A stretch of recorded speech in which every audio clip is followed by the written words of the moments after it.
Tonight at 11, the Jacksonville Sheriff's Office says it terminated its contract with Armor Health and is moving forward with a company called NAFCare as the jail's medical provider. Taylor Levesque is on your side tonight, joining us live with more about the department's decision and why they decided to make it. Taylor.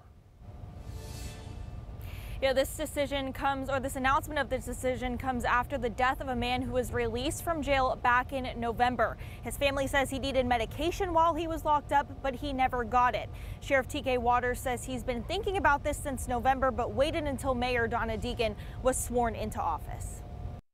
We're glad that the company responsible for killing my father, they're not in partnership with JSO anymore. In November of 2022, days after Dexter Berry bonded out of the Duval County Jail, he was dead. Berry had a heart transplant years before, but court records show while in custody, he received blood pressure and cholesterol medication, but not the drug he needed for his heart.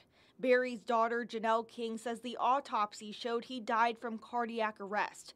Armor Health was the jail's medical provider at the time. We're going to be waiting for the next death to happen. Obviously, if it does happen, there has to be some type of consequence. Because I know my dad is not the first, and he's probably not going to be the last person that something like this happens to. Reporting by the Tributary shows jail deaths tripled after Armor Health took over as the jail's healthcare provider in 2017. The Tributary is also reporting NAFCare has a reputation for poor treatment of inmates that largely mirrors Armor. Jacksonville Sheriff TK Waters calls the separation from Armor Health an opportunity to move in a new direction and says starting on September 1st, NAFCare will take over healthcare responsibilities in the jail. Hillsborough County actually uses them today. They come very highly recommended by them. Waters says the new contract, signed Monday, is $110 million for 5 years.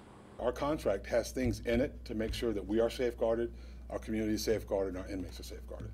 Sheriff Waters says he could not specify the conditions within the contract Tuesday. King says if you have a loved one in custody, to stay in contact with them. My dad wasn't able to call us and let us know that he was in jail until he was out.